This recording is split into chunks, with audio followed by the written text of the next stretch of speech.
সিলেটের নদীগুলোকে হত্যা করে কঙ্কাল এবং মরুভূমি বানানো হয়েছে। বর্ষা আসলে নদীর দুই কুল ভাঙে, নদী ভাঙনের কবলে অসংখ্য মানুষ পড়ে। আবার শুকনা মৌসুমে নদীতে কোনো পানিই থাকে না। সিলেটবাসীর জন্য সুপেয় পানি পাওয়া এটা আলাদিনের চেরাগের মতো। আমরা ঘোষণা দিয়েছি, কোন অফিস আদালত কার্যালয় এখন থেকে আমরা যদি সুযোগ পাই, আল্লাহ তাআলা যদি আমাদেরকে সুযোগ দেন, কারো ঘুষ নেওয়ার প্রয়োজন হবে না এবং ঘুষ দেওয়ার সাহস হবে না। মদ, গাঁজা, সন্ত্রাস, অস্ত্র এ আরেক দল অস্থির করে রাখে আমাদের প্রিয় সিলেটকে। প্রিয় সম্মানিত সিলেটবাসী, এই সিলেটের আমি সন্তান। আপনাদের বুকেই আমি লালিত হয়েছে, বড় হয়েছে। এখানেই আমার শিক্ষা দীক্ষা, এখানে আমার কর্মজীবন, এখানে আমার রাজনৈতিক জীবন, এখানেই আমার সাংস্কৃতিক এবং সামাজিক কর্মকাণ্ড, সবকিছুর সাক্ষী আপনারা। আজকে আমি আপনাদের একজন হয়ে এখানে দাঁড়িয়েছি।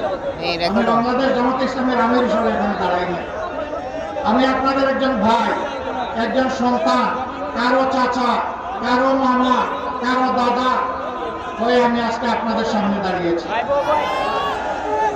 আমাদের এই সিলেট নানা বৈচিত্র্যে একদম পূর্ণ। কাওড় বাওড়, ঝিল, খাল, নদী, পাহাড়, সমতল সব মিলিয়ে প্রিয় সিলেট বাংলাদেশের সবচাইতে বেশি খনিজ পদার্থ সম্পন্ন এলাকা হচ্ছে সিলেট।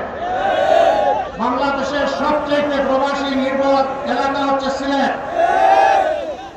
দুঃখের বিষয়, এই খনিজ পদার্থের যে সমস্ত ভাগ এবং হিস্সা সিলেটবাসী পাওয়ার কথা, তা সর্বক্ষেত্রে সিলেটবাসী পাচ্ছে না। সিলেটের সকল জায়গায় এখনো গ্যাস পৌঁছায়। সিলেটের গ্যাস থেকে উৎপাদিত বিদ্যুৎ এখনো সব জায়গায় নিরবচ্ছিন্ন পাওয়া যায় না। সম্মানিত সিলেটবাসী, আমি আপনাদের সন্তান। আপনারা তো অনেককে সুযোগ দিয়েছেন, পরীক্ষা করেছেন, দল এবং ব্যক্তিকে যুগে যুগে। একবার আপনারা আমাদেরকে একটা সুযোগ দেন। আপনাদের মূল্যবান ভোটের আমানত একটু আমাদেরকে আপনাদের দেশে। আমরা কথা দিচ্ছি, আপনাদের মালিক বনব না। আপনাদের সম্পদ, জীবন এবং আপনাদের ইজ্জতের পাশে দাঁড়িয়ে আমরা চৌকিদারের কাজ করবো ইনশাআল্লাহ। আমরা পাহারা দেব ইনশাআল্লাহ। যার যে মর্যাদা তার হাতে তুলে দেবো ইনশাআল্লাহ। এই সিলেটের আরো বহু বঞ্চনা আছে। মেডিকেল বিশ্ববিদ্যালয় একটা হয়েছে, এতিমের মতো পড়ে আছে। ইঞ্জিনিয়ারিং কলেজ একটা হয়েছে,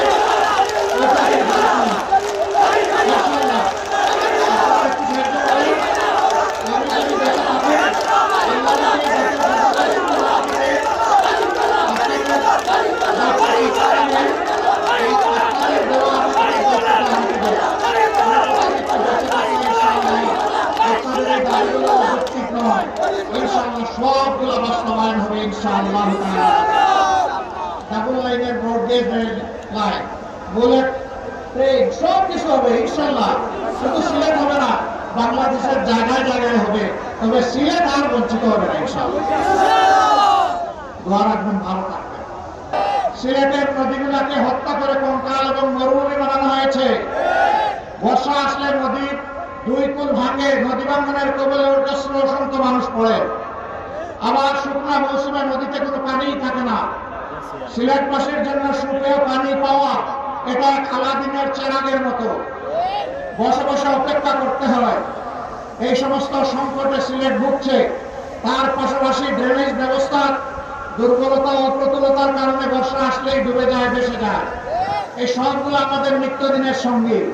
মদ, গাঁজা, সন্ত্রাস, অস্ত্র এ আরেক দল অস্থির করে রাখে আমাদের প্রিয় সিলেটকে। প্রিয় সম্মানিত ভাই ও বোনেরা, আমরা এই সমস্ত অপকর্মের বিরুদ্ধে যুদ্ধ ঘোষণা করেছি। আমরা বলেছি, প্রিয় বাংলাদেশের 1 ইঞ্চি মাটির উপরে আল্লাহ তাআলা যদি আমাদেরকে এই দেশের সেবকের দায়িত্ব দেন, 1 ইঞ্চির মাটির উপরে কেউ আর চাঁদাবাজির হাত বাড়ানোর সাহস করতে পারবে না ইনশাআল্লাহ। আমরা ঘোষণা দিয়েছি, কোন অফিস আদালত কার্যালয় এখন থেকে আমরা যদি সুযোগ পাই, আল্লাহ তাআলা যদি আমাদেরকে সুযোগ দেন, কারো ঘুষ নেওয়ার প্রয়োজন হবে না এবং ঘুষ দেওয়ার সাহস হবে না। কিন্তু সম্মানের সাথে সমস্ত নাগরিক বসবাস করার নিশ্চয়তা পাবে। আজকে বিভিন্ন ক্ষেত্রে রাষ্ট্রের কর্মকর্তা কর্মচারীদেরকে যে বেতন ভাতা সুবিধা দেওয়া হয় সম্মানজনকভাবে জীবনযাপনের জন্য বেশিরভাগ ক্ষেত্রে এটা ঈশ্বর ব্যক্তিত্ব এটা পর্যাপ্ত নয়। আমাদের উন্নয়ন অগ্রাধিকারের ভিত্তিতে আমরা বলেছি নদী শাসন নয়, নদী আমাদের দুঃখ নয়, নদী ভাঙ্গন নয়, নদী বান্ধব হবে বাংলাদেশ ইনশাআল্লাহ। নদীর হক নদীকে দেওয়া হবে। নদী রাগ করে কেন? তার হক দেওয়া হয় না এই জন্য রাগ করে। তার পেট ভরিয়ে তোলা হয়েছে, দখল করা হয়েছে, গার্বেজ দিয়ে শেষ করে দেওয়া হয়েছে, পানিগুলো নষ্ট করে দেওয়া হয়েছে। আমরা ইনশাআল্লাহ নদীগুলাতে যেভাবে বন্ধু দেশগুলাতে নদীগুলা জীবন পেয়েছে, সেই বাংলাদেশের নদীগুলাকে সেইভাবে জীবন দেওয়া হবে ইনশাআল্লাহ। সুরমা কুশিয়ারা বইয়ের পাতায় যেন না থাকে, বাস্তবে যেন পাওয়া যায়, সেই সুরমা কুশিয়ারা বানানো হবে। সুনামগঞ্জের হাওড় বাওড় এলাকা খাদ্যশস্যের 5 ভাগের 1 ভাগ এখান থেকে সারা দেশের জন্য সরবরাহ হয়। সেই এলাকা অবহেলিত, বাঁধ ভেঙে যায়, ইঁদুরে নাকি বাঁধ কেটে দেয়। ইঁদুরে বাঁধ কাটে কি জন্য? ওই যে ইঁদুরগুলো বাঁধের টাকা পেটের ভিতরে ঢুকে ফেলেছে ওদের জন্য বাঁধ। ওই ইঁদুর আর ওখানে আর বাঁধ কাটার সুযোগ পাবে না, পেটের ভিতরে আর টাকা ঢুকাইতে পারবে না। এই সমস্ত জিনিসের দিকে ইনশাআল্লাহ অবশ্যই অ্যাটেনশন দেবে। বাংলাদেশের যে যারা কৃষি শিল্পের রাজধানী হিসেবে গড়ে কৃষকদের হাতে আমরা বর্তমান সরঞ্জাম তুলে দেব, কম পরিশ্রমে তারা যাতে বেশি আয় করতে পারে। আবার কৃষি পণ্যের সংরক্ষণ এবং বাজারজাত নিশ্চিতকরণে সরকার তার গুরু দায়িত্ব ইনশাআল্লাহ পালন করবে। মাঝিদের হাতে জাল দেওয়া হবে, নামে মাঝি কিন্তু কাজে কাজী। মাঝিদের ছেলেদের নামে বিলগুলা কারা নেয় আমরা সব জানি। আগামীতে এই সমস্ত দুর্নীতির রূপ এবং মূল আমরা কেটে দেবো ইনশাআল্লাহ। জাল যার জলা তার সেই পাবে ইনশাআল্লাহ। এই সমস্ত জিনিসগুলো নিশ্চিত করা হবে। চা বাগানে যারা আছেন, সিলেট যেহেতু চা বাগান সমৃদ্ধ এলাকা, আহারে তাদের চেহারার দিকে তাকানো যায় না, না নারী না পুরুষ, হাড় ভাঙা পরিশ্রম, গোল স্কিন অ্যাপিয়ারেন্স, হাড্ডি চামড়া। এই মানুষগুলা দিন আনে দিন পায়, আগামী দিন কি হবে জানে না। সন্তানগুলো ভূমিষ্ঠ হয়, একটু স্বাস্থ্য সেবা পায় না, আর একটু বড় হয়, একটু শিক্ষা পায় না, ওনাদের অবহেলায় বড় হয়, তারপরে চা বাগানের কাজে লেগে যায় না। সে দেশের নাগরিক, সে মানবের সন্তান, তার দায়িত্ব আমরা নেব, সরকার নেবে ইনশাআল্লাহ তাআলা। আগামীতে শুধুই কেবল রাজার ছেলে রাজা হবে, রানীর ছেলে রানী হবে, রানীর ছেলে রাজা হবে, সেই দ্বারা রাজনীতি আমরা পাল্টে দিতে চাই।